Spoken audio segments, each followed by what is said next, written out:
Welcome back to the Jojitorium. You know who it is. It's Adam and Matt, decaying with the boys, coming at you harder than Charlotte Flair's Phantom Kicks. So, before we get into anything here, we want to let you guys know about our friends over at First Sip Brew Box. They continue to bring you the best beer gear in a monthly subscription box. With Big Danky on the loose, First Sip Brew Box blends original designs, swag from breweries, food, glassware, and much more to give the craft beer nerd in your life a fun surprise. Follow at First Sip Brew Box on all social media for details, and grab your gear right now at firstsipbrewbox.com.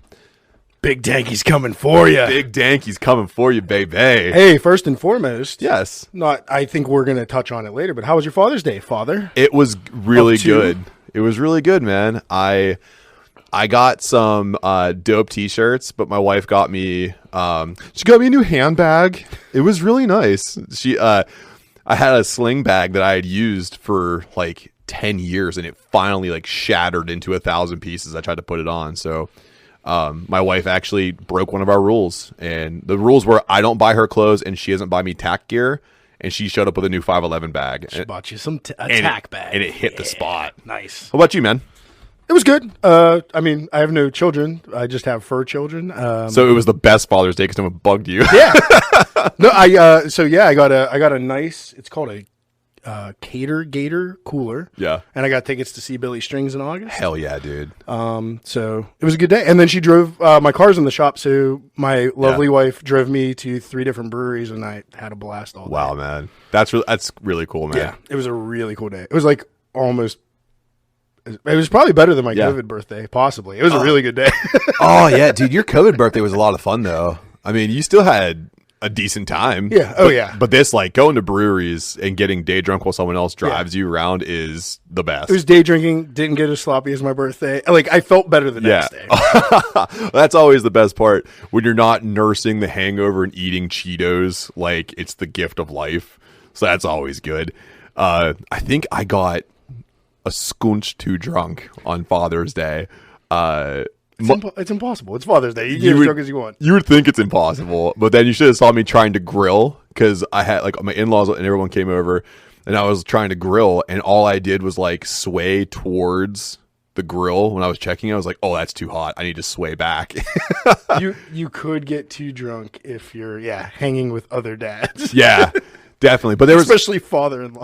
Yeah. Well, my idea here was like there were too many hands, eyes, and feet, and they could all watch my kids while Papa got a little day drunk and grilled food. And it worked out, man. I mean, much akin to you, I had a great day, and it's just nice to hang out and just not have any cares for a minute. Yeah. And speaking of getting drunk and having a great time, Adam, it's come to my understanding that we have been tapped to bring something very exciting to not only our podcast, but to our listeners and to like the craft beer industry, really.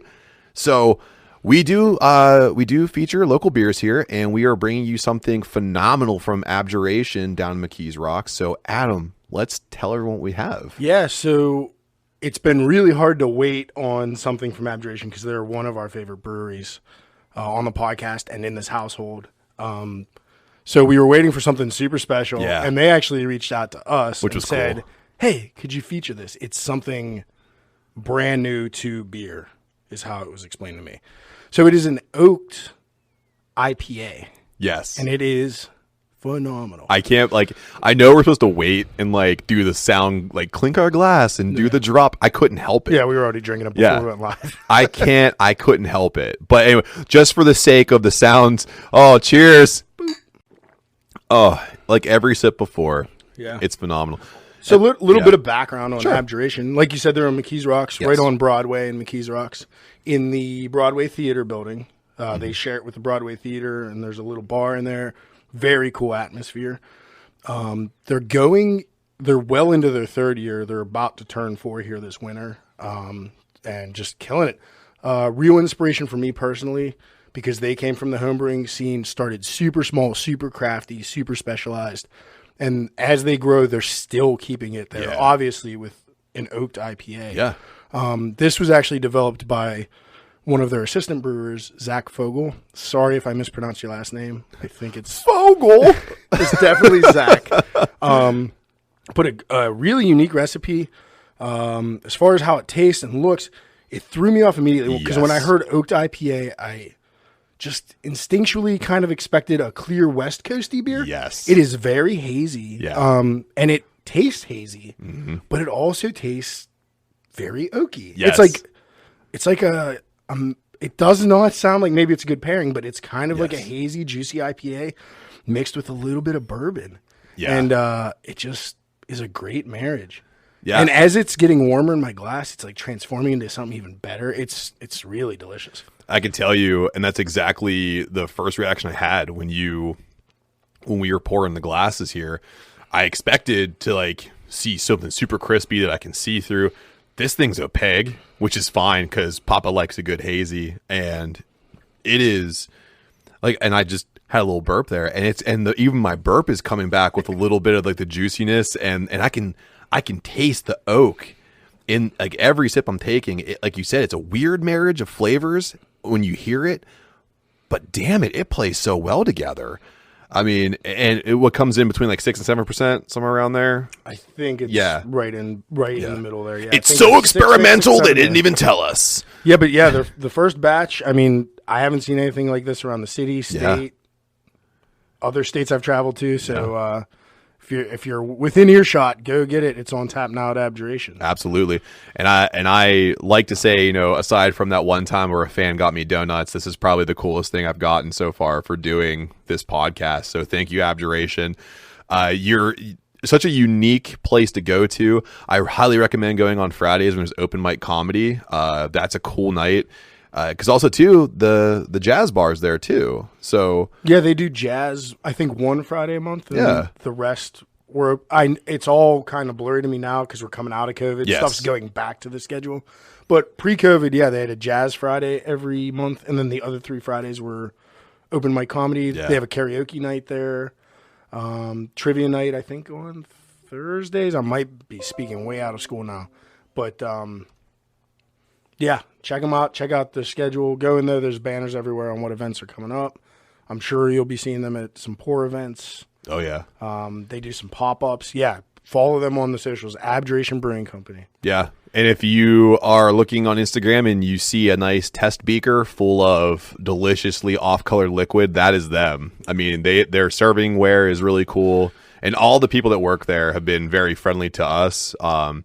And much like Adam said, they started from the home brewing scene, and now they're just killing it. And I can't wait to see what they do next. Yeah, and I mean, you can take non-beer drinkers there, and they'll find something they like. They do these super experimental, like sours and pastry dessert beers, but at the same time, they have like a classic like honey lager on, or an iced lager for the true beer aficionados. And then they have great hazy IPAs, West Coast IPAs. Like they have a ton of taps on at all times. There's always like between 8 and 14 beers flowing, just depending on and they're all demand. different. Yeah. They're all different. Yep.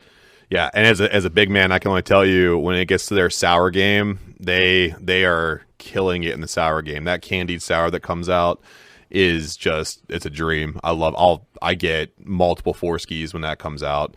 So again, Abjuration, thank you for allowing us to debut this, and I look forward to getting many more pints, growlers, and cans whenever I can. So thank you, Abjuration, and I look forward to seeing you guys down there in McKees Rocks. Yeah. So from Buckle to Bell, the boys give you the top news in the squared circle. So first and foremost, a guy who kind of fits our body profile, Adam, Mr. Kevin Owens, Mr. Thicky KO, he's going to take some time off after his defeat to Sami Zayn at Hell in the Cell.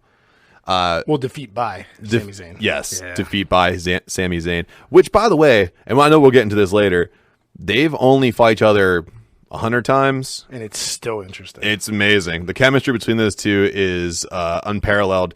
I mean, you're getting kind of like rematches constantly, but I could watch KO and Sami Zayn go at it every month on a pay-per-view and not really get that bored with it.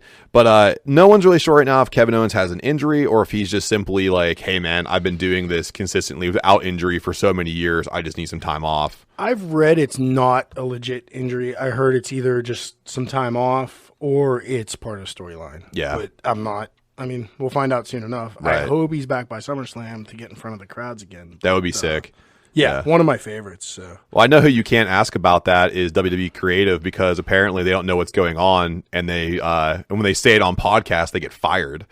That poor woman came on and she's like, "Oh, our champions like Bobby Lashley." Oh, I heard that. Yeah, man, she got shit canned this morning. Good. Yeah, she should have. Yeah.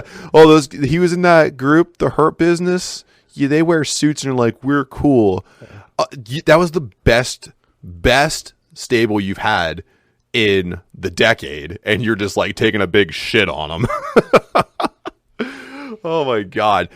Speaking of taking a huge shit, if I said the name Dewdrop to you, how would that make you feel, Adam? I know it's Piper Nevin, and I don't like her name change, and I hope it seems like on screen she doesn't like it either. So hopefully it's just a storyline thing and she'll be taken seriously eventually. I mean, I like everything about her except for the name. Yeah. So the name, actually, because WWE Creative has been known for their complete sensitivity towards the LGBTQ community.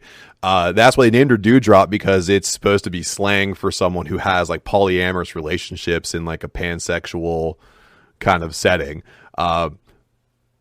Nevin has never taken on any other names other than that. So to give her Dewdrop under this Eva Marie storyline, which, by the way, I saw something today, like a rumor through I think Fightful, they're ready to fire Eva Marie already. It was debunked. Was it earlier this afternoon? Okay, yeah. I was ready to say, man, she's still in. That would have made me, I don't know, ponder the senility of creative at that point.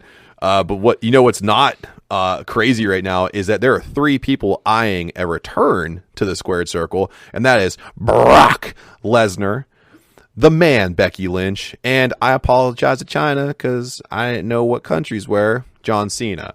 By the way, John Cena's Chinese wasn't bad. No, he actually did a pretty good job for a guy that plays Candy Crush for 6 hours straight.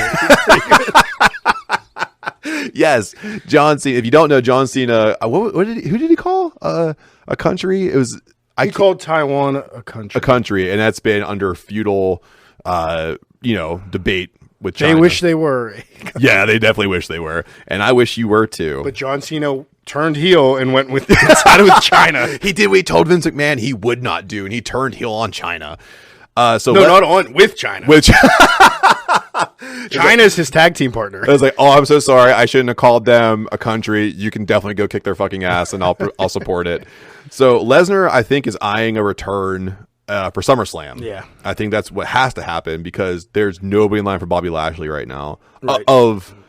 Because they killed the Cesaro line, so really there's nobody left. So Lesnar can come in and probably put on a good match, but he's like in his 40s now, isn't he? Yes. Yeah. Like 43 probably, yeah. Yeah, so he's in his 40s, Lashley's in his 40s. So you got, they're 2 pretty big guys. They could probably put on a pretty good match, but I think right now what you're looking at is a collision course for SummerSlam, which is fine. I would probably watch that. I'd buy that. I want to see a stipulation, though. I want to see something like where they can't get away from each other, because I don't want it to be like a Brock Lesnar Goldberg match where they just like bump shoulders into each other because they were both like part-time in it. So I want to see it go full force. Give me like a Texas strap match or something, like just 2 hosses just tied up to each other. They can't get away. That'd be pretty interesting. I would love that, man. The man Becky Lynch was seen backstage at Hell in a Cell, but she didn't have any lines or any matches or any rumored appearances. Yeah, no presence. But from my understanding is the back room, from all my correspondents out there that feed me information. Thank you to all 2 of you who send me DMs. Apparently Becky Lynch is still very well received in the back, and people are like really anticipating her return. I would love to see her come back in and take something like a Sasha Banks on. I think that'd be a fun contest to see her come in at, because right now you don't really need to mess with the titles, because I think creative's trying to screw that up themselves.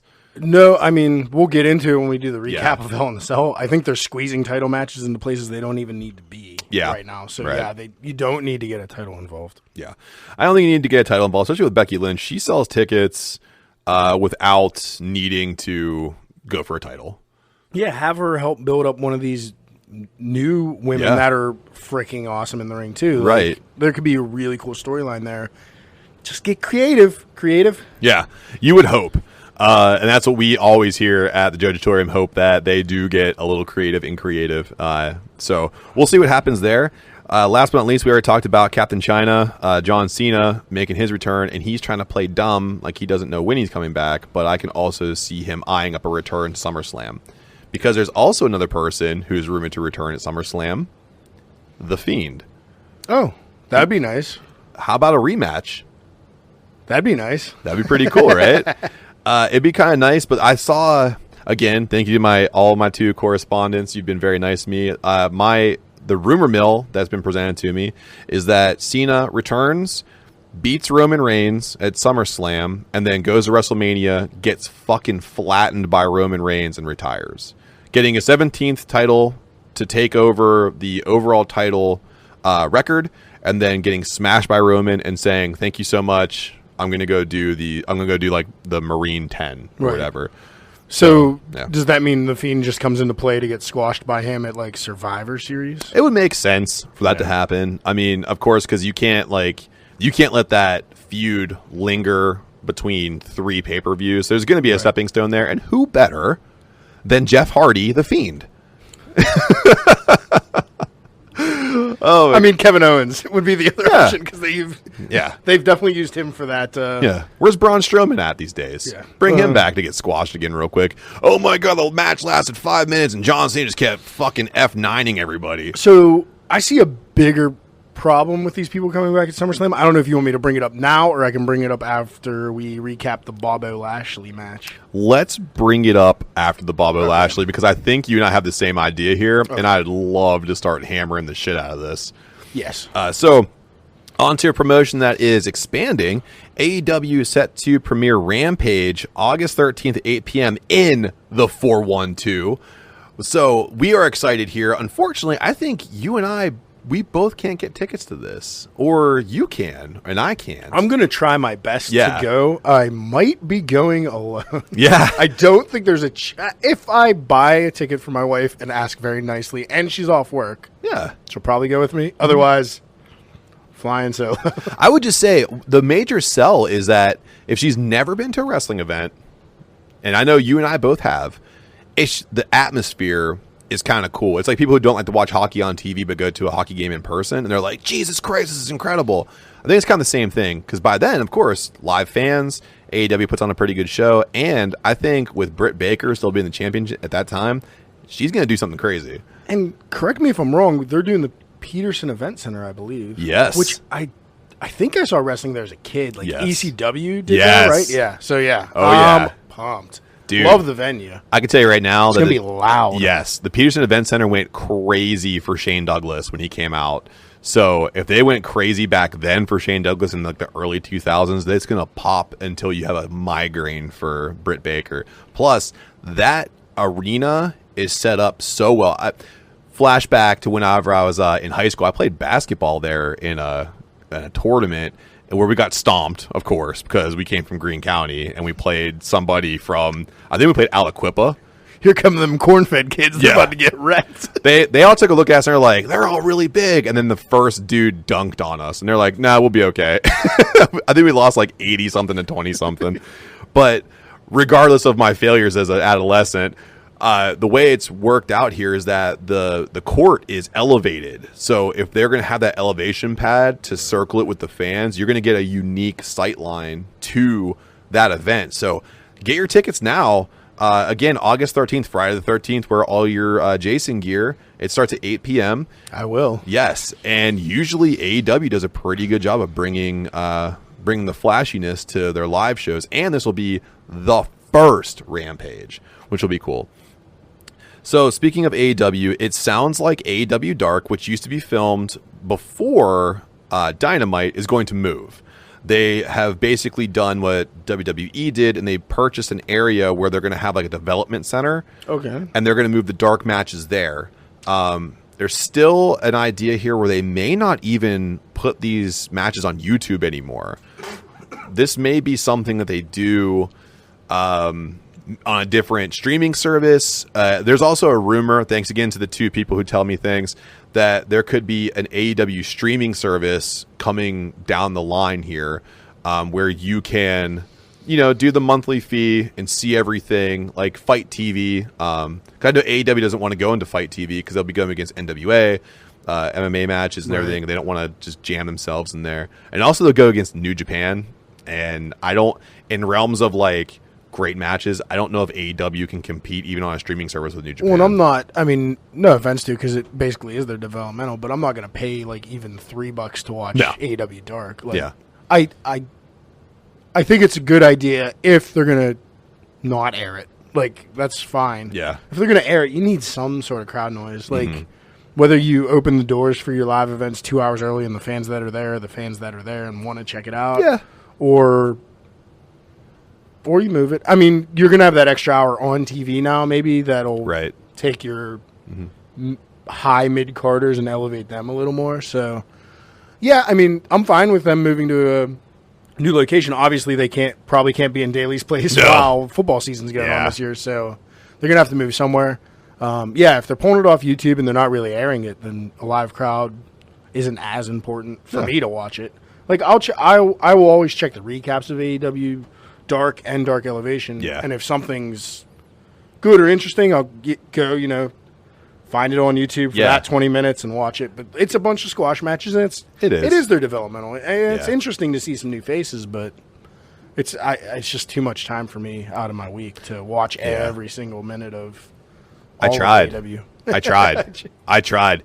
It was like Mondays I was watching, or was it Tuesdays? Tuesdays I was watching Dark. So it was Mondays I'd watch Raw, Tuesdays I'd watch Dark, and then Wednesdays I would flip between AEW Dynamite and NXT. And then Thursday I would watch NWA Power and Impact, flip between those two. And then Friday I would tune into SmackDown. So by the end of the week, my wife was just like, can you please stop watching professional wrestling and hang out with me? I miss AEW on Wednesdays so bad. I do too. You would think by selling the replica belts for $700 a piece, they'd be able to just like get their niche market where they can just shoot on Wednesdays. Because who the fuck is buying a replica belt for $700? Not me. I'm going to go to Walmart to get one of those crappy plastic ones for WWE and smash it up and make my own hardcore belt. I was going to buy you one for your birthday. Don't do that. Don't do that. I know. Here's what I know. Because I want to eventually get a jet ski. And that's what I was going to say. I think that, and I agree with, that guys buy better gifts for guys because we just have that more of a, I know what you like to do for fun kind of thing. And I know what's going to happen. You buy me a replica belt. I get you tickets to WrestleMania. Then you get me a fucking a motorbike and I get you a jet ski. And then before you know it, we're divorced and we're living together. Which is fine. Oh, before that happens, I'll be dead on the Ohio River because I wrecked my jet ski. Well, after this podcast was on, today's a day, guys. I'm sorry to report this, but Adam died in a fiery accident. Oh my God, was it the smiley face killer? No. No, he wishes. His jet ski's on fire right next to the body. I'm looking at it right now on the news, and it's bad. I don't know, but I mean, I do agree in general, but not to hype my wife too much, but she's pretty good. She bought me an awesome beer cooler. Yeah. She knows the way to my heart is beer. Right. So I get awesome beer coolers. I get new fermenters and new brew equipment every holiday and birthday. So can't beat that. She does pretty well. I would say my wife has a shotgun blast idea where she tells all of her siblings what I like. So I end up I get multiple gifts for my birthday and stuff. And I can tell you that they all kind of get it pretty well, and it's my wife's job to get me the boring gifts, and then everyone else gets me the Penguins championship hockey placard with the trim the nets from game 7 in it, stuff like that. But I give my wife a lot of credit because she actually listens to all my bullshit. So hey man, she bought me a tack bag. And then blasts it. She definitely pays attention. She does. She's like, I'll give everyone else an opportunity to bond with my husband. So not to butt into the news segment, but there was breaking news today as we were coming on the air. Another round of WWE releases has hit. Who's dead? Looks like they're mostly hitting NXT and developmental. Okay. So there's a list here. I'm just going to read them off real quick. No real history. Your big ones I'll start with and go down the line. So Fandango got cut. Tony Nese, Tyler Breeze, Killian Dane, which is super new. I just read that as I pulled it up now. Everrise, which was a tag team that I think was featured once. Arya Davari, August Gray, the Bollywood Boys, Marina Shafir, Kurt Stallion, and Arturo Ruas. Wow. Have all been cut today, Friday the 25th. Wow. Yeah. That's a long list of people. And I can tell you right now, and I say this with no ill will towards any of them, I don't know what any of them did. I mean, I know the top Nice. three. I I really liked Killian Dane in Yeah. NXT. Like, Right. he was in that huge ladder match, the big Harry Scott. You're right. Yeah. Okay. You don't know him because he's been off TV for, like, months. That's got to be it. Yeah. Because wrestling is definitely like, what have you done for me lately kind of Right. thing, which I do feel bad about because I don't want anyone to lose their job. But I don't know, man. Like, I believe the husband of Nikki Cross, too, I think. ooh, Nikki Cross is a superhero now, by the way. I heard it was her idea, so that's fine if it was her idea. Other than that, it sucks. Who knew that the Hurricane would be reincarnated as something this dumb? Even worse, she's like, what was it, Mighty Molly? Yeah. It was the Hurricane, Mighty Molly, and now fucking Nikki Cross. I just, oh, God. And yeah, if she pitched it herself, kudos to you. Hopefully it leads to something cool. But I can already tell you right now, look at how bad Alexa Bliss is right now in her role. Don't get a wash in someone saying, hey, this is a good idea. Because you're just going to get real sad. Speaking of real sad, we put it out to the Twitterverse about Hell in a Cell 2021, and you guys came back strong and gave this card a solid C. Every single one of you voted for a C. Didn't fail, but it didn't surpass expectations. It just kind of came in and said, hey, we're a pay-per-view. Yeah, so before we get into the breakdown, I think a C is kind of fair because I think the work rate in most of the matches was an A. Yeah. But the storytelling, the storylines, the creative, where they're going from here was a D at best. Yeah. So, yeah, I mean, a C is fair. I wasn't disappointed with what was happening in the ring. I just didn't know why it was happening or how they decided to do some of these finishes that we'll get into. Yeah, there wasn't much here that I was like, because, you know, like when you want to watch a pay-per-view for WWE, you want to be enthralled with the storyline, and that's what makes the passion of the match even that more electric. Like Bianca Belair, Sasha Banks, that was a build-up. That was beautiful. None of that happened here. But you said, though, the talent in the ring, A number one, but just no buy-in. So speaking of the buy-in, the first match here, in what they can be considered the buy-in, Natalya defeated Mandy Rose, both with their sidecars Tamina and Dana Brooks, respectively, by submission, which is cool because Natalya brings back the sharpshooter, nostalgia bomb for me. Mandy Rose showed a lot of improvement in this match. I think she's developing into a stronger singles wrestler, but there's a long road for her to pave right now. She's trying to dig out of that hole of being attached to Otis for so long. I agree. Yeah, Mandy. Biggest note for me on this was Mandy Rose did look better in the ring. She always looks great, although getting way more muscular. She's ripped, jacked. Yeah, man. Still has like those weird pauses though, where she's like waiting for the next spot. It's just not fluid yet. Yeah, but other than that, doing better. Yes, wasn't a terrible match.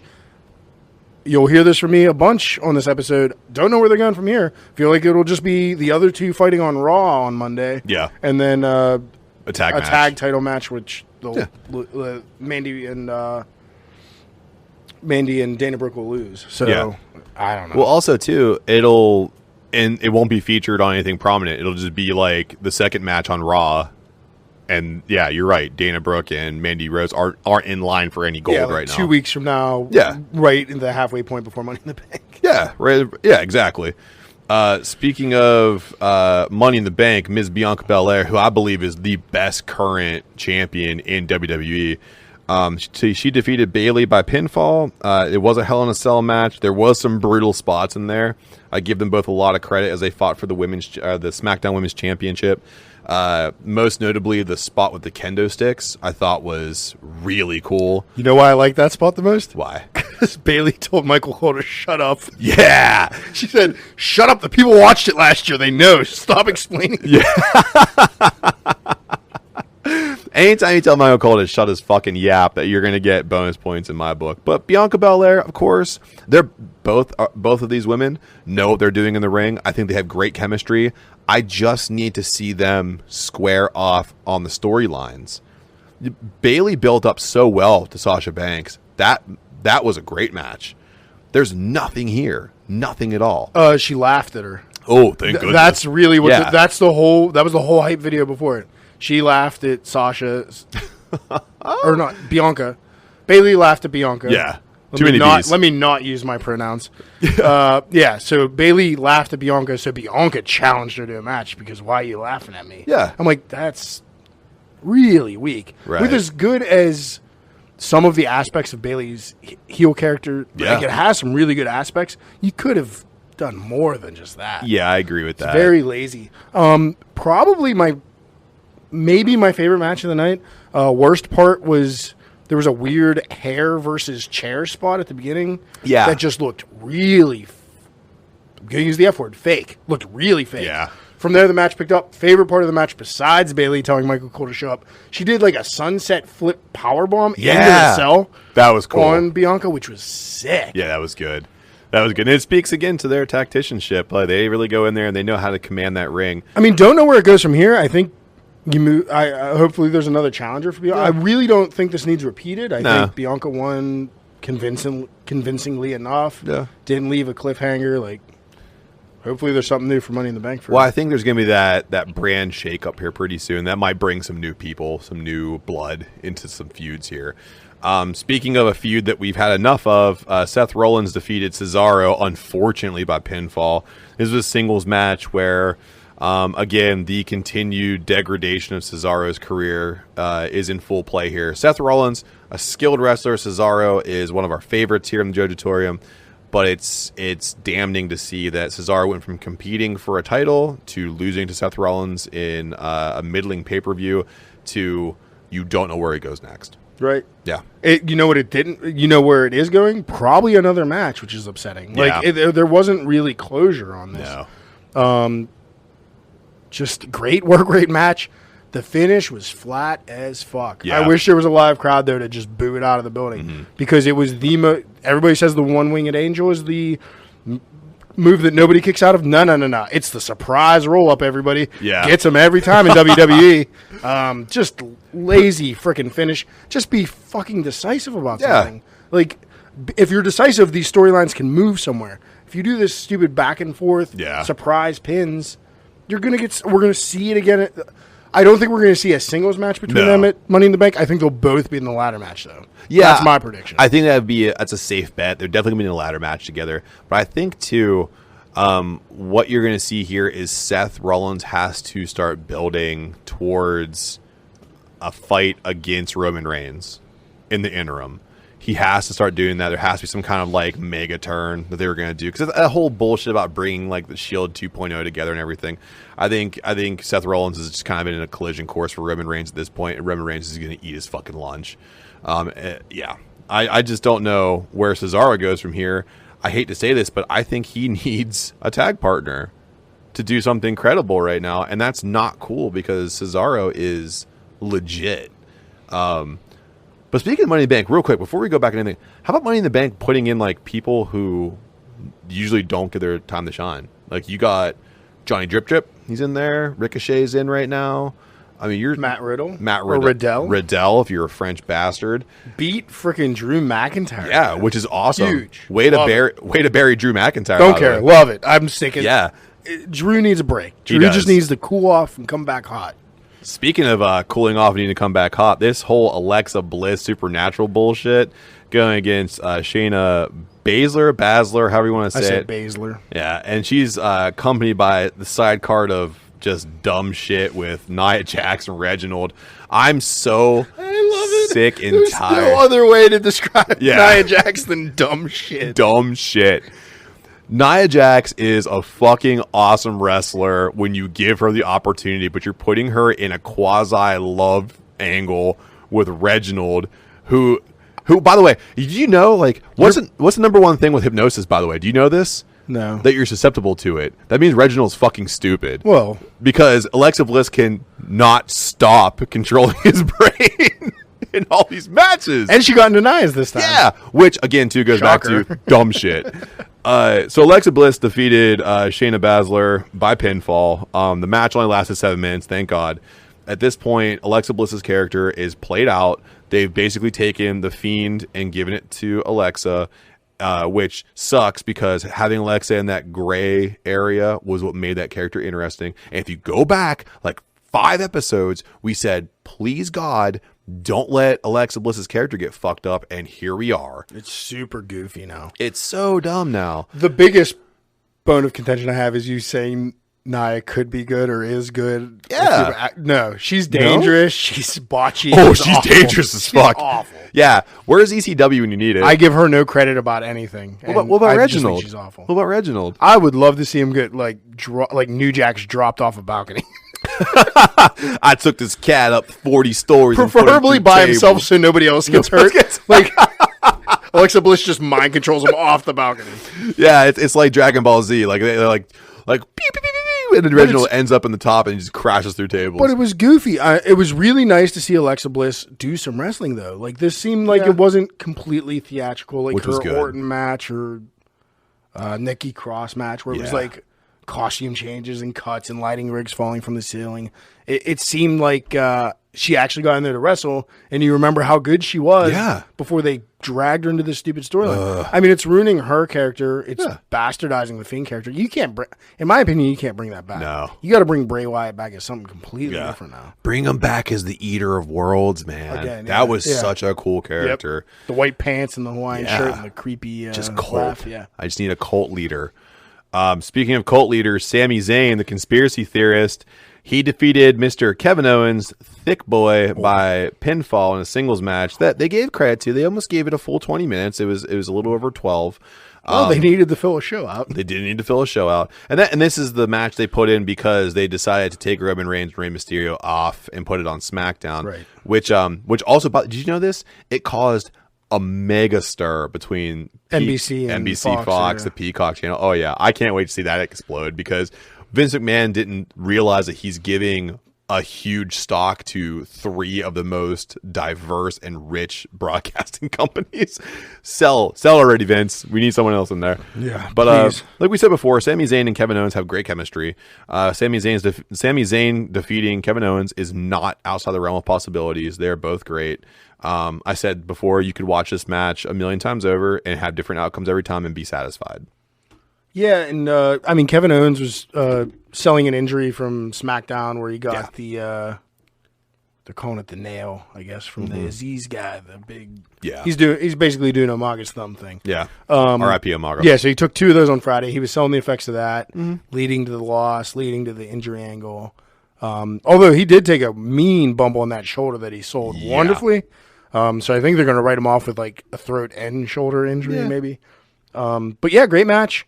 0 build. Got built on Friday, and they just went with like 2 friends. My argument was they should have threw this sucker in a cell. Yeah. Like, what a great... That would have been cool. But then you might have to blow off the feud, and you couldn't do this in WrestleMania in 3 years again when you need a filler. Yeah. We need 2 guys that wrestle really well together. It's Where sad. the fuck is Owens and Zayn? It's sad because I mean they've built it up well once in NXT and once in WWE from what I remember, and it's phenomenal. But now they just are like, we need Logan Paul to be at WrestleMania. So you guys have a match. We need something else for Hell in a Cell. You guys have a match, and it's still great to watch. But like, the frick is the point? At least it had a definite ending. Yeah, which is more than I true. can say for. I want to see those 2 go after it. I'm about to catch on fire. In the next 2 matches. I know. I want to see Zayn and Owens go after it for a mid-card title, like an Intercontinental title or something. I think put more on the line for those 2 and fight forever. Yeah, watch them do something fun. So no one can see us right now, but I'm slowly backing away from Adam before I say this next match because old Phantom Kicks herself, Charlotte Flair, defeated Rhea Ripley by disqualification, which was dumb. It's a singles match for the Raw Women's Championship. So my problem clearly is that you don't know how to let Ripley win and be dominant. You have to have it be a disqualification. So Ripley keeps her belt, looks weak. Flair wins, no title. I don't know why this happened. Both of them, in my opinion, look dumb and weak. Yes. Which is stupid. Just have a finish. Yeah. I don't know if it's politicking by Charlotte. I don't know. Yeah. I don't know if it's dumb writers. I don't know if it's Vince's idea. I don't know what it is, but you have to establish another star to build your star that's Charlotte right now. Yeah. I mean, unless Becky's coming back tomorrow, which great, but you still 3 stars is better than 2. Like, right. Build a freaking star. So if you're just going to have us watch these matches go on forever and ever, and here's where I get on PC, until Charlotte wants to go have another procedure done and lose, because that's the only time she loses. The only time and when she gets loses. written off TV for 3 months, Yes. and then comes back looking more like Natalia, like, Yeah. just forget it. Like, I don't know what to do. Put the belt on Charlotte and just let Rhea go back to NXT. It was ridiculous. It was such a great match too, and then the finish just made everything look insignificant. Made everybody look dumb. To go back to the same Where email the hell before, are you going? if there was a live crowd, that would have got booed out of the building. We should have mentioned it off the top. Thank goodness this is the last one. Yes. At the Thunderdome. Thank goodness. Live crowds will be back for Money in the Bank. Yeah. I give them a lot of credit for finding a way to bring live crowds kind of into it, but I'm so sick and tired of looking at other screens and guys with old ripped up NWO t-shirts. I'd rather just be dark, to be honest. I can watch Impact with less, like, it gives me a freaking headache. It does. It's just too bright. Yeah, I definitely can't watch it while I'm like laying in bed trying to go to sleep. I have to watch it in my living room with the lights on because it's too bright. It burns my retina. So moving to the last match here for the card. So Bobby Lashley. Oh my God, I sound like the lady who got fired. Canned. I got fired from Decaying with the Boys. Old Bobby Ashley. Old Rick Astley coming out here. Bobby Lashley, the champion, with MVP as a sidecar. He defeated Drew McIntyre by pinfall. It's the Hell in a Cell WWE Championship match with the stipulation that if Drew McIntyre loses, he can no longer challenge for the championship as long as Rick Astley has the title. Clearly, spoiler alerts, like I just said, Drew McIntyre lost, and he lost again on Raw. At this point, there's no way that Drew is going to compete for the title for a while, because I don't think Lashley's dropping the title for a considerable amount of time. Okay match with these two. I expected way more out of these guys. Oh, I thought the match was great. I don't know. The finish was flat as fuck. I think that's what I'm basing the whole thing off of. The ending didn't give it the fireworks it deserved. Drew McIntyre deserves to be put on a Vikings boat and set on fire and pushed out into the middle of the ocean for what he's done for this company during the pandemic.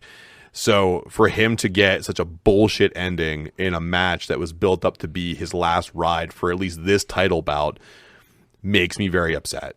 I don't like that. I hope that there is something in line for Drew when he comes back, because he's going to take time off, man. Recoup, come back, do something cool.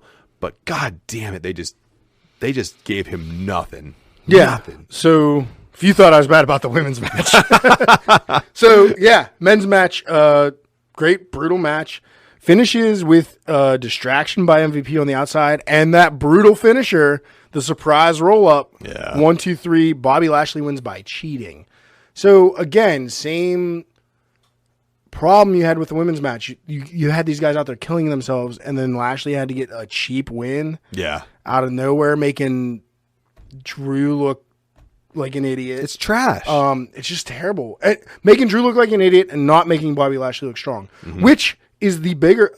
I know you're on Drew's side, and Yes. that's fair. But you beat that drum, so I'm not going to beat it. I'm sticking up for Bobby Lashley on this. You made him look weak. Yep. And what's your next plan for Bobby Lashley, WWE? I think I know. It's Brock Lesnar at SummerSlam. Why do you not make him look like a fucking beast and just murder Drew McIntyre right. in a bloody battle going into Brock Lesnar? Like, if there's no he had to beat Drew McIntyre with a cheat roll up. Yeah. I really want to pay my money to see him go against Brock Lesnar. Also, too, the roll up is a heel move. Kenny Omega uses the roll up because he is a quintessential smarmy asshole heel. Bobby Lashley is the fucking suplexer of worlds. Why is he rolling up the Scottish Warrior for a cheap pin? It should have been a competitive match, but he should have finished it dominant. Yeah. And without a doubt, clean as crystal. It just is. It's ruining your future booking. It is. Everybody knows where it's going. Yeah. It would have got shat on if there was a live crowd. Oh yeah. This whole card would have got shat on. Awful. Yeah. This card was great in the ring the whole way through. Yeah. And I wasn't even angry at it, just a little bored at parts because some things went a little long. But then these last two matches happened and I was just furious. Yeah. It's just like where they're killing themselves in the rings in these matches. And then the storyline and the writing is taking them nowhere. Yeah. This is one of the only matches that had a definitive end too. Yeah. Only because there was a stipulation. Yeah. If there wasn't that If there was no stipulation, stipulation, they'd be doing this on Raw. It would have been Riddle and McIntyre. It would have been Lashley and McIntyre. Right. If there wasn't that stipulation, the only match that I think had a definitive ending tonight was maybe Sami Zayn and Kevin Owens and Bianca Belair and Bayley in the first match. Exactly. Everything else is open-ended. Everything else is going to continue. Since fucking WrestleMania at the beginning of April. Absolutely. We're at the beginning of July. We're almost at July here. So I want to put something in your head and see how you freak out about this. Go ahead. How Lashley is built to be a cheater or a roll-up specialist on this one, and Brock Lesnar gets written into being a complete animal and just rips Bobby Lashley apart inside 5 minutes. I'll break my TV. I forget what other pay-per-view I was doing that for. Yeah. I'll break my TV. Yeah. I think at this point... So this is my vent about John Cena and Brock coming back, by the way. So you're bringing all these... part-timers. Becky, not so much, because she's not a part-timer. She's going to be a full-timer when she comes back in. Yeah. Right. But you're bringing these... The proof is you're bringing these part-timers in from SummerSlam. That means WWE wasted this whole pandemic of not being able to travel to be... They were able to focus on storylines, and they didn't use any of it. Nope. Who are you going to see at SummerSlam? Brock, John Cena, Edge will be back. They'll probably bring somebody else. Right. Back. I forgot Edge is going to be back from injury at that time. Jesus Christ. It's going to be like the sea of part-timers taking on the talent that you should have built. Right. Yeah. You're right. And you know, you know what? If Undertaker's on the card, I'm canceling my Peacock. Yeah. It's gone. I'll tell you what, this podcast will only cover AEW. We'll be an AEW only podcast. But I will tell you this, before we go into a break, the last thing I'll say about this is someone said something to me that made so much sense, that WWE's time in the pandemic was much like PennDOT.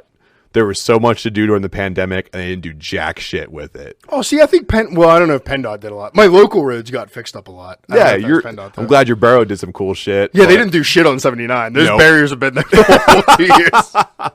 So we are going to take a quick break. Thanks for listening to us break down some of the Hell in Cell matches here. We're going to put some things in there. If you hear something you like, please check them out, because if you support them, you support us, and we can bring some cool stuff. So we'll be right back with some Father's Day, post-Father's Day gift ideas that maybe you can still surprise your dad with. See you in a minute. Bye.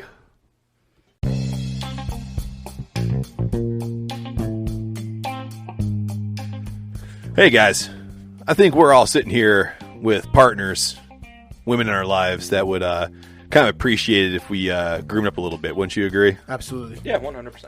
Yeah, I do too. And I'm lucky enough to have been in touch with a company called Smooth My Balls, and they want to make sure that we bring our listeners what they have to offer. So right now, they offer the Turf Chopper 3.0 with skin-safe technology, so when you are trimming your sack, you don't mess up and bring a messed up chia pet to a magic party, if you know what I'm saying. You got to bring your A game to the battlefield, guys. Always. And the other thing, too, I don't know about you guys, but I often get talked to about having all the hair left in the sink. That's when the Pube Muncher 1.0 comes in. It's a little vacuum, sucks it all up, and grinds up all the hairs, and you can throw away a little easier. That way you can avoid a conversation later, and you can stay groomed. Always important. Always important.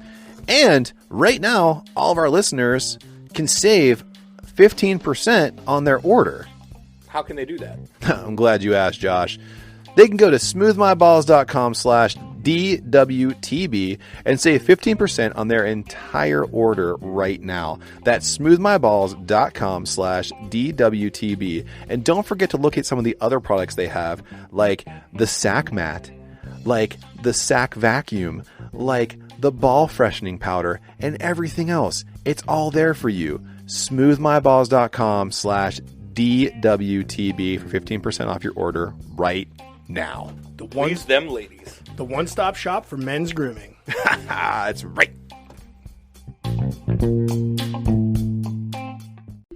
Welcome back to the second half of the show. Thanks for hanging in there with us. Hopefully you heard something that you like in the sponsors, so you can go hang out with them, so you can support us, and we can bring you some more cool stuff. Speaking of cool stuff, we are drinking another beer from Abjuration right now, the Fruited Sour version 1.8, coming in at 4% ABV. It is nice and sweet, cherry marshmallow, just super smooth.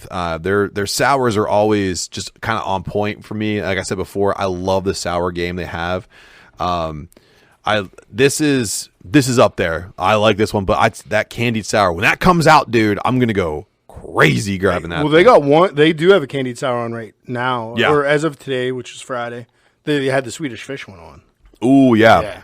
That's what's up, man. Yeah, Ooh. and then so to go, I don't know if the cherry marshmallow sour is still on there, but they do have a watermelon marshmallow sour. Ooh, yeah. I'm not a watermelon fan. I know that. In candy or in beer, but Yeah. it's definitely my favorite watermelon beer I've Cool, ever had. man. Well, it is Friday. Maybe when we're done here, we can run down to the old McKee's Rocks. They are open for a few hours. So, speaking of last-minute ideas, like we have to go to Abjuration, even though Father's Day ended on Sunday and we were recording this on Friday, there are still some gifts out there that you can get for the dad in your life, whether that be a puppy dog dad like Adam or a kid dad like me. We can all get our dad something fun. Not to interrupt, but I just realized I never gave my dad anything. I saw him. Oh, no. So he was out of town on actual Father's Day, so I didn't get to see him. That's his fault. But then. I did see him 2 hours before we were recording this. Completely forgot to give him his Father's Day. You gift. told him Happy Father's Day, though. Yes, I called him on Yeah. Father's Day, and my brother who has young children. But yeah, completely forgot to give him. So I'll throw it out there. I got him a nice bottle of gin when I was out in Columbus. Wonderful. Something we don't have in the Yeah. stores here. So he'll get it by the time he listens to this. Because I'll give it to him tomorrow. Can I tell you something funny Yeah. that happened? So I was out doing my job, and I had a partner with me to go out and whatever areas, and she and I were talking, and she's like, oh yeah, and this is last week. She goes, Father's Day is coming up on Sunday, so like what are you doing? And I told her what I was doing, and she's like, and she doesn't know me very well because she's not from around here. She's from I think San Diego or something. And she goes, she's like, what are you getting your dad? And I was like, I'm getting my dad a fucking map. She's like, what? I'm like, I'm getting my dad a fucking map so he can figure out where my house is. I've never seen the motherfucker.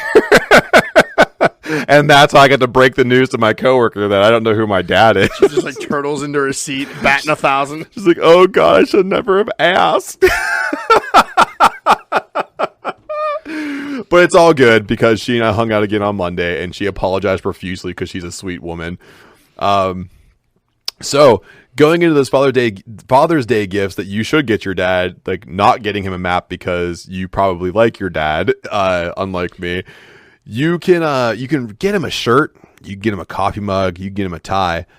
But what about some of the top gifts that I got to read about and piss myself laughing from Reddit that never fails to entertain me?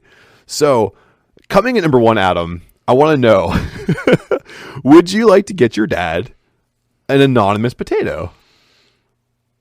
I would. I'm not gonna lie. I saw the anonymous potato around Valentine's Day and almost got one for my wife. Yeah? Yeah. Just to see what it looked like. Yeah. So coming in at $13.99, you can send this company a photo, like a headshot or something, whatever you'd like to have etched into a potato via laser. And from my understanding, all the reviews say that the photos are like spot on, man. Really? Yeah, I was gonna get our dog etched in a potato for my wife. It's perishable. What the fuck do you do with it? Feed it to the dog. This is you. I'm feeding you. Some more sick fantasies I have. I don't know. I had to feed my dog a dog. Like it's like a weird version. Like you know how they break down like a grilled cheese on like a chopper. Like this is the bread, this is the cheese. Like a deconstructed. Like this is my deconstructed human centipede for my dog. So moving on here, there's a create your own reel viewer for $14.99. So Do you remember when you were a kid and you had the little red thing with the goggles and you put the disc into it? Oh, yeah. The, darn it, what did I call this as a kid? I know what you're talking about. Yeah, it was like the disc viewer. And you could click it, and it would go through all the things. So for $14.99, you can send this company, I think it's up to 20 photos, and they'll make you reels that go into a custom reel viewer. I instantly thought about putting horrific images in it for people, and I was going to buy you one. I was just going to put like, I don't know, like victims of train wrecks and shit in there. Just give it to you. Like, hey, Adam, happy Father's Day. Love you, bro. I do remember what they were called in our childhood. They were called Viewmasters. That's it, Viewmasters. Yeah, exactly. So for $14.99, you can traumatize your dad by putting horrific images in there. Or if you can find old images of him with like an afro and a weird handlebar mustache, put those in there too. He had some fluffy hair and some short shorts back when he was playing football. Oh, my God. So you can also, moms usually get dad's gifts during Father's Day. And I don't know why this one's in the top 5, but the good old Clone-A-Willy. Have you ever heard about these? I've heard about it. I don't know. I don't know why you would do this for your dad. I don't know either. Let me just tell you what it is real quick before I go into my thought process here. So this is a dick mold that is most likely coming from mom to dad or from dad to dad. I don't know. You live your life, 2021. But this is Father's Day, so it's from kids to dad. It's from kids to dad, and that's all I can think about. Like, Dad, we got you this. Especially if like the kid doesn't know what he's doing, he or she is doing, and they're just like, Dad, Mom told me to give you this for Father's Day. I mean, I have a twofold problem with this. Sure. It's a dick mold. Yeah. Of your dad. Of your dick, yeah. But you have to make it. Is it of your dad's or of yours? Of your, either way, of your dad's dick. So the way wouldn't that be more of a Mother's Day gift? And that's what I'm saying. Like, I didn't understand why this was in the top 5 for dad's gifts, because I always think dad's gifts, it's the kids giving it to the dads. Right. But this thing was the 3rd gift in a list of the top 10. I'm only bringing you the top 5, and I can tell you that the other 5 after the top 5 are not pornographic in any means whatsoever. Then my second problem with it, even if it is dad that's giving it $50? To the mom, or no. You might not know this because, again, you didn't have a dad growing up. Oh, burn. But there's no way, if your mom is going to try to pleasure herself, she's going to use your dad's dick. Like, she wants, like, a monster. Like, what if your dad has a fucking hammer, though? I don't know if any. Does your dad have a hammer? I don't know. I don't Adam, think about it. Does your dad have a hammer? So, number 4. So, my big problem with this thing is, first and foremost, what you have to do, if you don't know what the Clone-A-Willy is, it's quite literally what you think it is. You get like a plaster of Paris kind of thing, and you get an erection, and you stick your dick in like a container, and it makes an imprint of your penis, and then they give you this silicone stuff where you pour it in, and you can pay extra money to get like a vibrator thing for the end of it. 1,000%, I'd stick mine in and like do a freaking hit swirl. Yeah, make it huge, make it freaking girthy. It's like, oh, did you know Adam had a Nerf football for a dick? Exactly. Yeah, it's like, I'm surprising people with this motherfucker.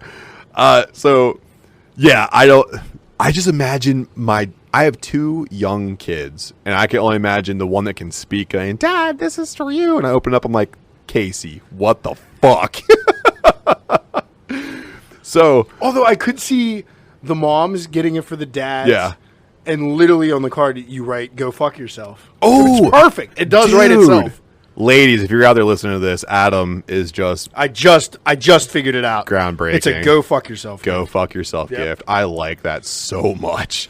I hope my wife gets me a Clone-A-Willy and writes go fuck yourself on it. I like that. So the next gift here, which I didn't know about this company until I read this. It's called Dadgrass CBD pre-rolled joints. So you get a 10-pack of these things for $70. So actually, do you know who is sponsored by Dadgrass? Our good old friends from the Tejon Street Corner Thieves. Oh, nice. They are sponsored by Dadgrass. Did not know that. Yeah, if you guys want to know more about Tejon Street Corner Thieves, go back to Speakeasy Sessions 8.5, and you can hear us talk to Tejon Street Corner Thieves. Stolen Goods is out now on all media for stream, Bandcamp, and Spotify. So vinyl. And vinyl, which is finally coming in, and we will play Larry here and get hammered. Maybe live on a podcast. Yeah, it may be a throwaway episode because my understanding, because I talked to Sean. I talked to Sean after we did the podcast. We were kind of like DMing each other, and I was like, "Hey, man, it's coming in." He's like, "If you do it live, just make sure someone's there to watch you." And I meant like, we're gonna have someone watching us because no one should leave the house when you're playing it. I'm like, cool, man. I can't wait. So the Dadgrass CBD joints, they are 0.3% THC. So if you are in a job where you get screened, I can tell you that 0.3% does show up in tests. But if you're lucky enough to where you can have a nice little joint, my understanding is when I read about this that they burn like old school 70s joints, nice and slow. And it's made from fine grown hemp oil based leaves. And the pack of 10 coming in at 70 is the biggest pack they have. You can buy a twofer for I think it's like $20, and you can also buy their coffee. It's called Wake and Bake. Ooh, that sounds good. So you get 2 joints, a coffee mug, and their coffee beans for $70. That makes it better. I was going to say, don't skimp on your dad and just get him 2 joints. Yeah, get him 10 because he needs them. He raised you. I mean, the coffee sounds great though. Yeah, I'm only going to assume that it's, your dad raised you, and I don't know who you are if you listen to this, but I'm sure you were an asshole at least one point in your life. You owe your dad a joint. Yeah, me from the time I was 14 till 24, a good decade. Yeah. Definitely till 21. Huge dick. Probably a little bit past that. Yeah. I'd say 14 to 22. Totally. That prime age Totally. of dicketry. So speaking of being a huge dick, this is a dick move. You can get your dad the number 5 gift, the gift of nothing.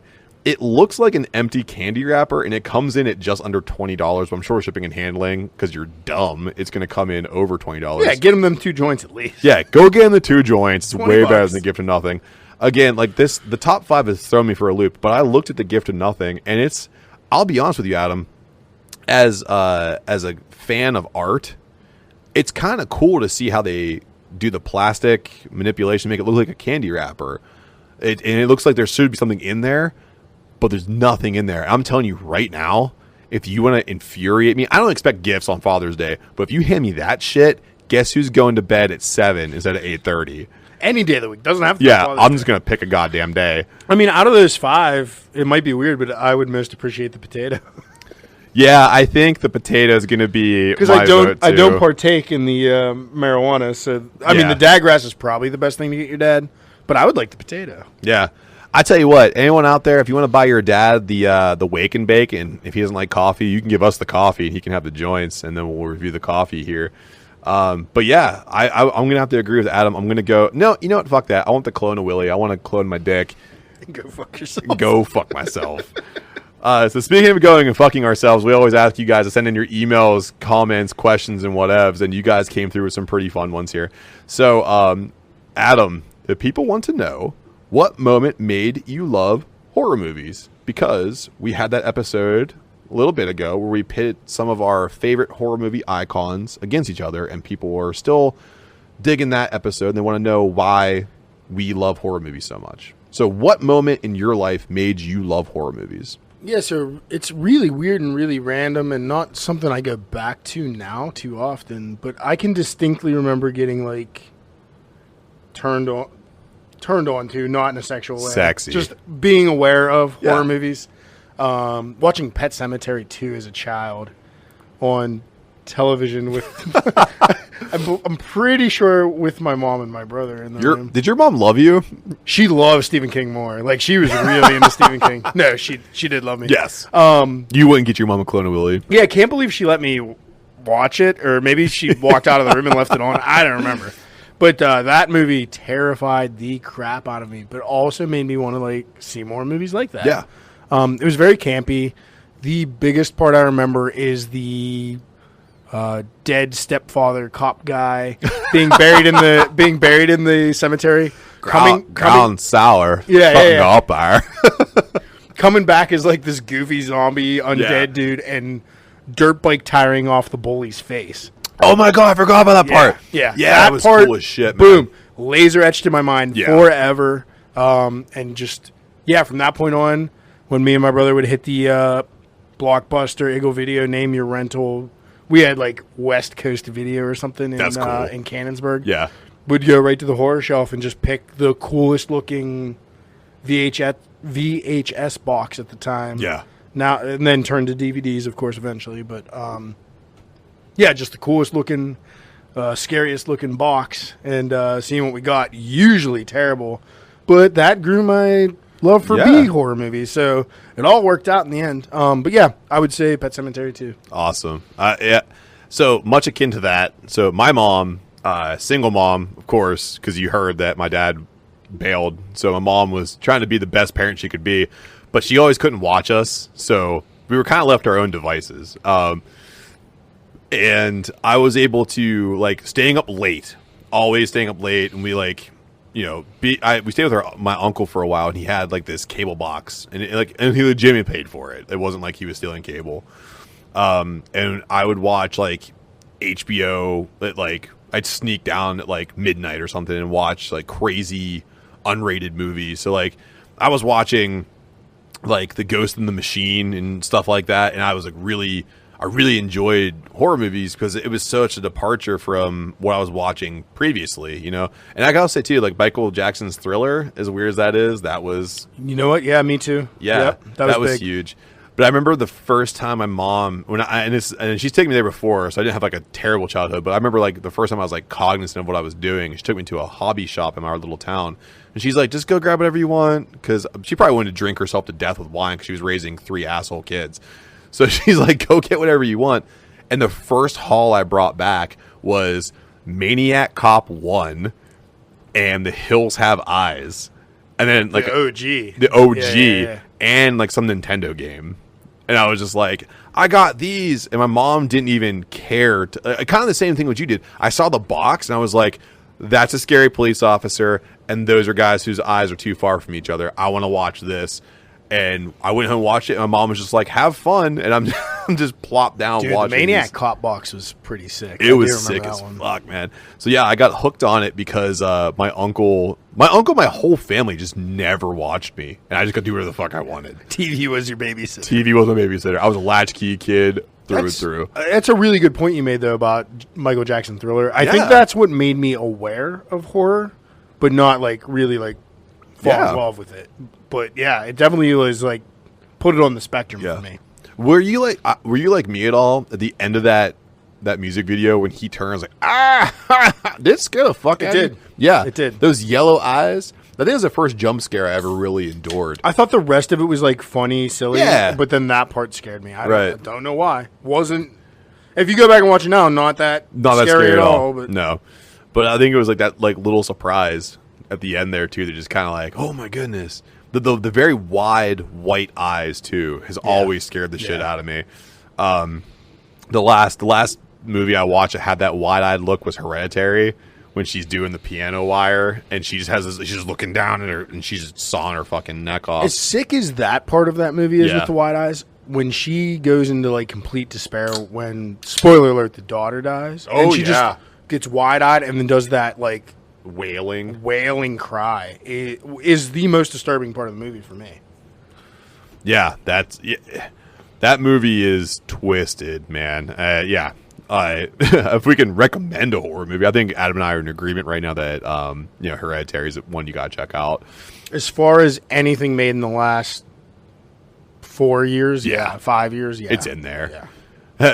Close second, Color Out of Space. Such a cool fucking movie. Yeah, definitely. So one here, and I think people are trying to catch on a little bit, are the boys, meaning us, wrestling podcast.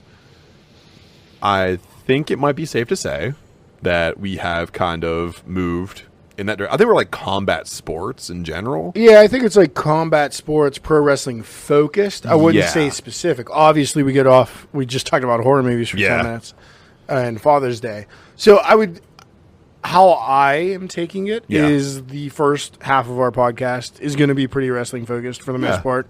And if something big's happening, maybe the whole episode. Right. But I am thinking more like wrestling's the number one thing we focus on, and then like 2, 3, 4 is probably going to be beer, food, horror movies, and like true crime, I like me a good Serial killer. Love Last Podcast on the Left. Yeah. So like, listen to them. Also, if you want weed, I guess they have their own weed line too. I've so heard. We're talking about I've CBD joints. heard. They have their own weed now. Don't partake, but I might Yeah. try it. Oh my goodness. Who knows? But yeah, I wouldn't say I wouldn't classify us as a wrestling podcast. There's a lot of those out there that just record episodes after every show and review every Raw. We're not going to do that. We're not going to do that. We're going to hit the big topics, the big news, the exciting pay-per-views. There might be some weeks where there's not much. We might do 10 minutes of wrestling news because there's just not a big show or a big match or a big MMA event. But yeah, I think we're a little bit of everything, but I think that's going to be our focus now. If I'm not speaking out of school, No, I think you're right on. I think first and foremost, we just want to be funny, and if we so happen to talk about wrestling first when we're trying to be funny, so be it. We love wrestling.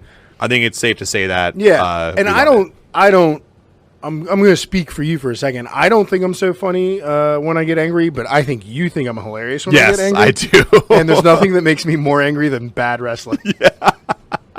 I've never seen you shout at anything aside so vehemently than Vince McMahon sucking. Bad wrestling, pretentious breweries, and bad music. I think are my top three pet Which, peeves. by the way, if you have listened to our last episode, Adam and I figured out lineups to torture each other with music, and I presented the 5-finger death punch idea to another friend, and he was like, does Adam worship Satan? Yeah, I do, and I channeled him that day. Certainly I had did. so much fun doing that. That was so good, man. Yeah. Oh, fuck, man. But yeah, I would say if you like mainstream wrestling news, we're gonna bring that to you. You're gonna see that. But I think there's like big MMA cards coming up, and we're gonna try to tackle those too. And if you guys haven't noticed, there's only 2 of us. There used to be 3 of us. There's only 2 of us now. Josh is off doing something in San Diego, so he's not going to be here. Maybe he'll come back on for a guest spot every once in a while. But for right now, it's just going to be me and Adam. And one thing that me and Adam love more than anything else is wrestling. So you're going to hear a lot of that. But we're still going to try to be funny. And I'm still going to try to kill Adam with hot sauce. Yeah, I never want to make it like so nerdy that we don't bring in non-wrestling fans. Like, I want you to come laugh at how ridiculous wrestling is with us. Absolutely. We don't take it seriously, and neither should you. Right. Speaking of not taking things seriously, Adam, the last question we have here was, what is the worst job you've had? And I know you and I have had shitty jobs. So... My current one. No, I kid. They pay me really well. Yes, they take care of us. Love you guys. I can buy groceries. Don't kill me on my I can buy name brand cereal now. It's phenomenal. Yeah, Adam actually converted to Cookie Crisp. Is really cool.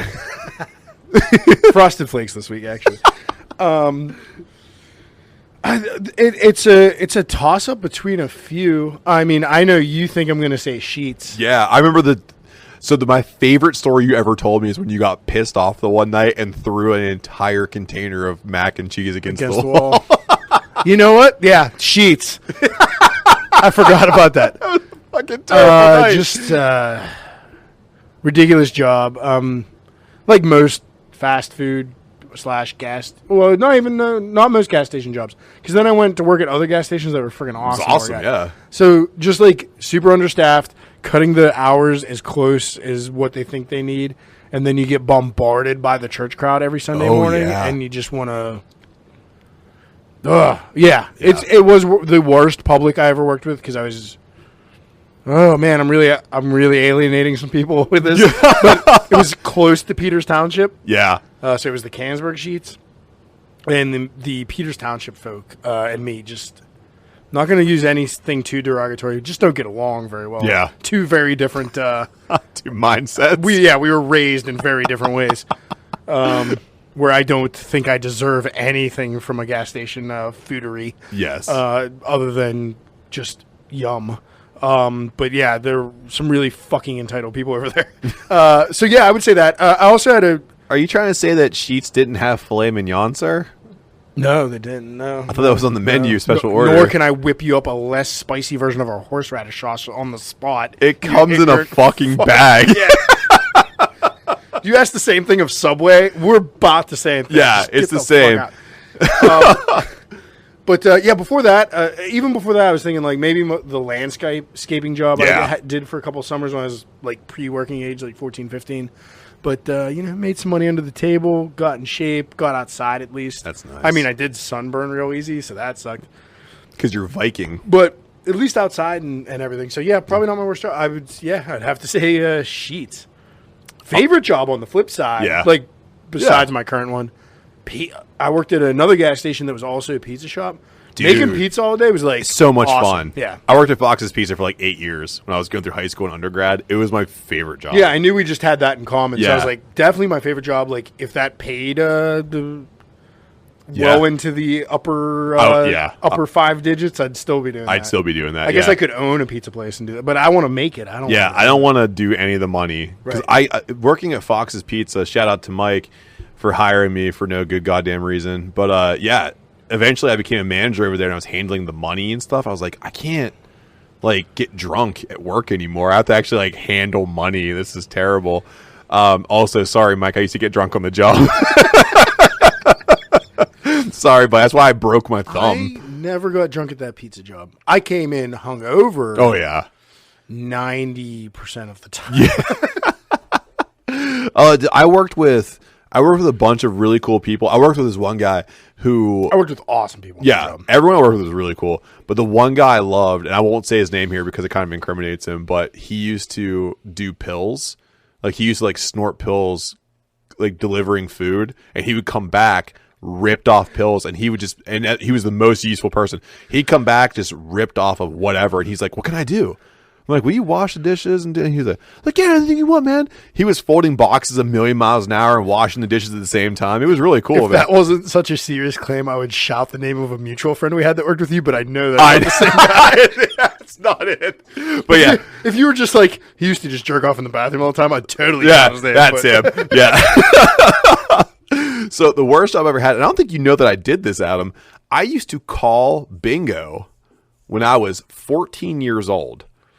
And I can tell you right now, it prepared me for every instance where someone tried to bitch me out, like yell at me, scream, degrade me. There is nothing more toxic than a above 65-year-old person, gender be damned, man or woman, that they come to a bingo hall and they are the meanest person on the planet.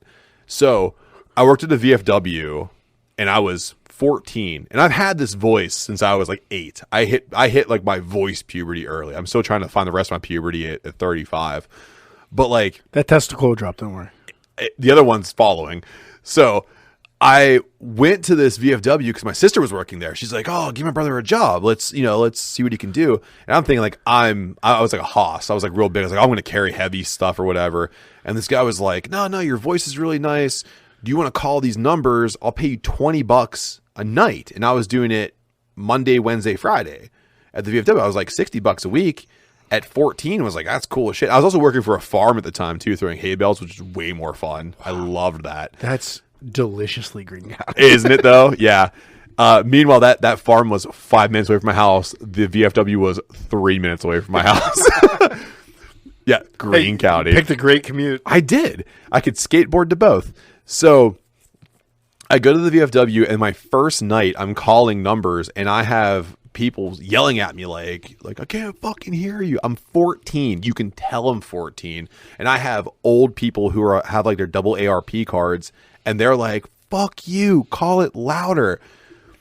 I'm going to tell you. Turn the hearing aid up, Earl. Just crank it up. I'm going to tell you the worst thing, though. The reason why this is the worst job I've ever had, because after a while, my boss saw that I was getting harassed endlessly, and he put me on the floor to sell what they call rip-off tickets. And I don't know if you know what rip-off tickets. Okay. Oh, yeah. So for those who don't know, you pay like $5 and you get a thing that has like 6 numbers on it, and you can rip them and you can win money. Now, at this place I worked at, the big winner got $1,000, and there was a certain way you had to sell the tickets when you were doing it. And if you went the wrong way, people would be like, why the fuck did you sell to them?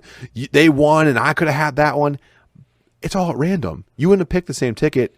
Probability and statistics, motherfucker. You wouldn't have got it. But good luck teaching statistics and probability to Green County. To the people who were also playing bingo. Paying $50 to enter a VFW play bingo, you don't know what money is.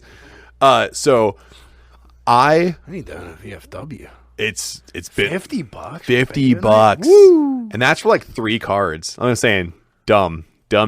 More money than teeth. So we should live podcast from a bingo hall at some point. They do it right down the road here. We get killed.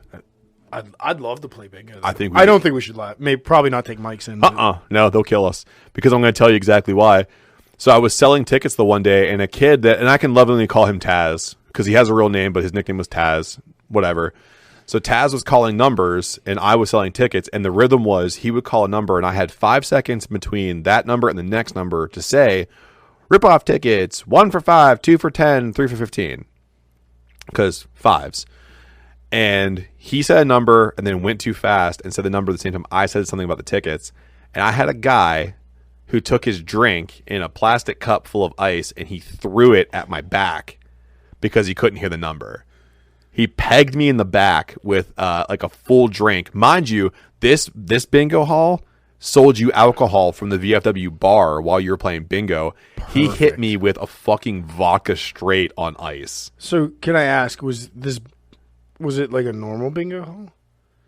Yeah. So like there's the board? Yes. So like when the number's you can called, see the number. Yeah. Well, yeah. You know what?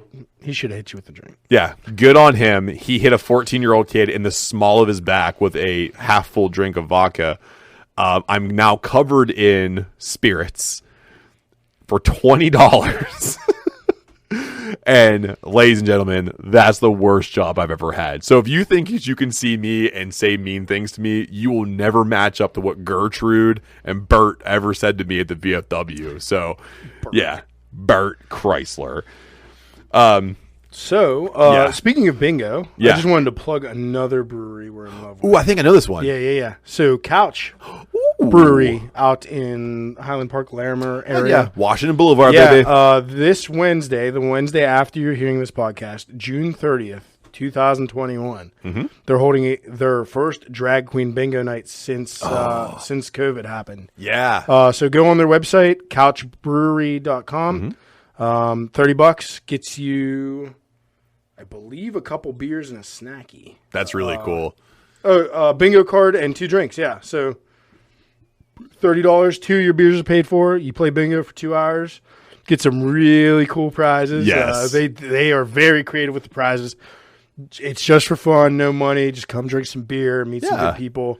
I will say that I will be there. So if you want to meet half of the Decaying with the Boys crew and half of the Bash Brew crew, me and my wife will be there. Come say hi. Absolutely. And I can tell you right now, that's a fun night. That's a great night. I'm so glad you brought up bingo so I can remember to promo that for them. Love you, Couch. Yeah. Darren. Ooh. So, Adam, we have an email. It's a good one. It gets a little inside your head because I want to know what you would say to this. So, hey boys, I am studying to be a licensed therapist. Congratulations, we need more of those. While I was sitting in class, our professor posted the question, if you could tell your 18-year-old self something, what would it be? And apparently, how you answer this question reveals how you view yourself. So please answer this question, and I will let you know what's wrong with you. So are we getting feedback next week? I think we're going to get feedback for how we answer this. So I don't want you to think about it too much. I just want you to answer. Yeah, as you were reading it, I thought about it, and I was going to get like real deep with it at first and be like, chase your dreams, buckaroo. Yeah, fuck that. But literally my answer is drink a fucking beer, motherfucker. Don't wait till you're 21. Because it's kind of the chase your dreams thing, but in a more direct way. High school, I mean, I'd like to really tell like 16-year-old me to do that. High school wasn't a cool time for me at all. I had these aspirations of like being an FBI agent and like going into law enforcement and stuff. So I didn't partake in any of the partying in high school. Didn't drink alcohol. Didn't do drugs. I mean, for my high school, probably good because some of the drugs got pretty serious. I was going to say, man, coming from Washco, you did a good job there, buddy. So, but yeah, I mean, lost a lot of friends in high school. Didn't really have a good time in high school. Got bullied a lot in high school. Not that I don't think that was necessarily bad. Turned me into who I am today, a more resilient person. But high school fucking sucked. So drinking beer, I probably would have had a better time in high school and had more friends through high school. But it probably would have taught me that I was actually into some sort of science. I mean, I started drinking at 21, and by the time I was 24, I was bringing beer. 24, 25. So, I really dove deep into beer. It's really weird to say, hey, your teenage self should have known to drink some beer. But yeah, didn't give a fuck about science. Loved math, though. Yeah. So went into the math realm and took off into accounting, and it's been lucrative for me, so can't complain too much. But really wish, like, from a young age, I knew brewing was the thing I wanted to do. Yeah. Maybe instead of spending all the money in fucking college and coming out with all that debt, I could have went to Germany for a couple of years and, like, learned brewing and came back with a degree in that. That would make me probably just as wealthy and probably more fulfilled at this point in my life. I mean, it's all hindsight 2020. It's really sad to talk about. But bonus for me going to college is I met this guy, Matt. Hi. So it's not all bad. He hit me in the dick with a ping pong paddle. That was cool. Yeah, don't think you're beating me, brother. Oh, no. That was a tough day, man, because you hit me in just one testicle. From across the table and the handle. Bang. Flush. Yeah. It was the best throw of anything I've ever thrown. Yeah, I would say if you had a highlight reel, it would end with that. And I saw it through you, but that was still the baggy jeans time. I saw it right through them baggy suckers. Yeah, you saw my left testicle hanging out there. That left clanger was just calling for it. So yeah, without Adam, I wouldn't have had my first testicle contusion that required medical assistance. Where would I be without it? What are you telling your 18-year-old self? Oh, easy. I'm going to tell my 18-year-old self to just stop caring about other people and what they think of me. Because much like you, I didn't have a great time in high school. I really didn't have a great time for my first year in college when I came in. Because if you remember, I didn't get to meet you guys until we were damn near through our first year. Yeah, it was like end of spring semester. Yeah, so I didn't know you guys. Got picked on a lot in high school too, and I constantly worried about what other people thought of me. There were days I called off sick to school because I was afraid to go, just because I knew somebody wanted to say something to me. Yeah. So it was tough. I cared so much what they all thought about me. Now, like, dude, I don't give a fuck. Like, I'm so secure in myself. I'm not the perfect person, but like I'm so secure in myself now that I wish I had this confidence back then, because I wanted to be same thing. I wanted to be something very significant, something very important. And I just didn't have the confidence in myself that, dude, I was a little bitch. I really was. I was just like, but it did help me because I got like super into music. I got into comic books and video games and horror, like even more into horror movies. Yeah. And it made me like, those are things people like me for now, like, very much, Yeah, that's really weird how that like. Yeah. It sucked in high school for everybody, but now that I'm out here, everyone's like, man, I wish I knew more about like this story arc for Marvel, because Marvel's fucking cool now. Meanwhile, you were shoving me into lockers because I was carrying around an Iron Man comic book, right? And you're like, bitch, and like shoving me all. They didn't call me bitch; they called me a word I don't want to say on the podcast. But yeah, can't say that word anymore. Can't say that one anymore. It was right there. But yeah, I was like, I'm the same way. I totally dove into music and horror movies. Yeah, it was comforting. Like. By my fucking self. Yeah. Like I had two really good friends through high school and lost both of them by the end of senior year because like I don't know what they were planning on going on and doing after high school, but like it wasn't college. Yeah. I just knew I was going to college because that was the thing to do. Right. Everyone puts that in your head hard too. Yeah. I mean, but like I regret not knowing what my passion was, but I chased what I thought my passion was at the time. So I can't regret too much. Like you grow up and you learn. Like, but did love college. Like for as shitty as high school was, college was sick. Was fucking awesome. I loved it, man. Yeah.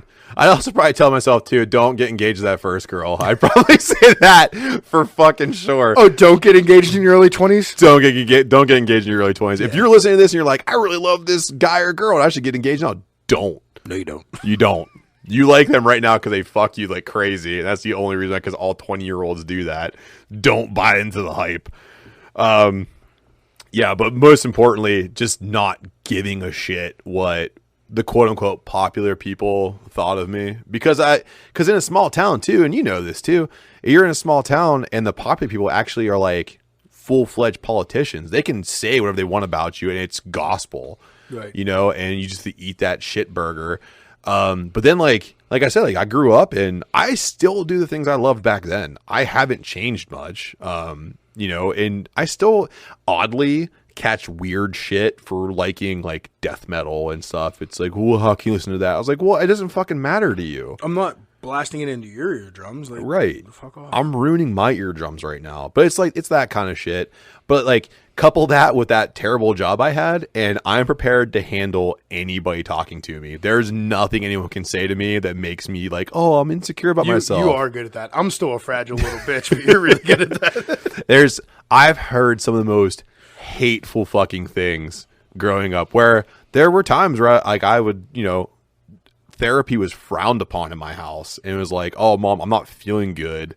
I don't want to go to school for the third day in a row. Your stomach hurt? No, I just feel sad. Yeah, fuck, buck up, buckaroo. Yeah, I was like, to school. Boys don't cry, and you should feel okay, and no one should have to know how you feel. All right, well now I'm 35 and I have a complex, but you know, it all worked out in the end because, like Adam said, I got to meet Adam in college, and our weird intricacies met up with each other, and we're still friends now.